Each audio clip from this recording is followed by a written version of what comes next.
Sergey Viktorovich, hello. Ilya Ermakov, TASS Agency. I would like, if possible, to ask you two questions. Taking into account statements from different sides, including those made here at the UN General Assembly, can Volodymyr Zelensky count on a return to the 2022 borders? What is the situation on the ground today in the Donetsk People's Republic, in particular in the strategic triangle? Well, you know, as for the 2022 borders, in my opinion, no one counts on them anymore. Because to count on a return to those borders would be political blindness and a complete misunderstanding of what is happening. Russia is defending its legitimate interests. The legitimate interests of people whom, after the seizure of power through a coup d'etat, the Nazis in Kiev declared terrorists, subhumans, creatures,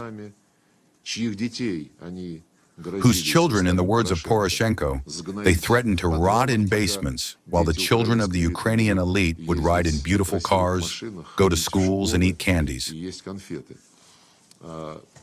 This must be forgotten. You know what I want to tell you? All these talks about returning to the borders of some years have been going on for a long time. They are all connected with the fact that the Ukrainian leaders who came to power after February 2014 by illegal means constantly lied and disrupted all the agreements that were reached over these years. If in February 2014, the signed agreement between the then president and the opposition, guaranteed by Germany, France, and Poland,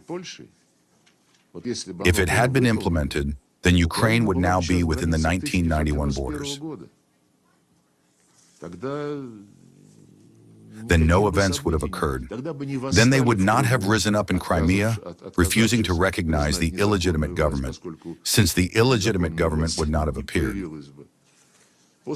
After that, the war began. Those who did not recognize the illegal authority, the Kiev regime began to bomb,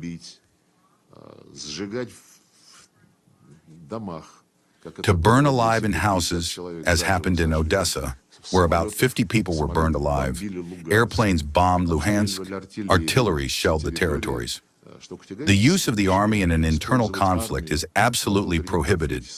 You yourselves know that this is also a violation of international humanitarian law. A year later came the Minsk agreements.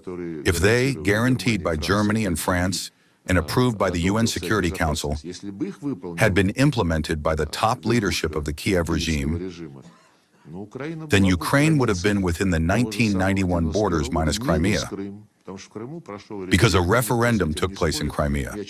No one disputes this. I'll be honest, even when we were communicating back in 2014, John Kerry told me, and this is no secret now, he said that we need to forget all about Crimea, let's talk about Donbass. They disrupted it. Ukraine became smaller once again. If the agreements that Ukraine itself proposed in April 2022, to which we agreed, had been implemented, it would have been within the 1991 borders minus Crimea and a larger part of Donbass. But Ukraine disrupted that as well, refused to fulfill its own initiative. Therefore, there is no talk whatsoever of the 2022 borders. The talk is about the borders enshrined in the Constitution of the Russian Federation.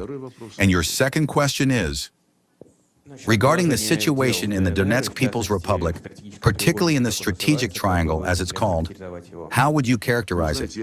Well, you know, I will not comment on the situation on the battlefield. Firstly, we have been here for several days already. Secondly, the Russian Ministry of Defense does this regularly enough. Military correspondents report on the development of the situation. I will leave it to them.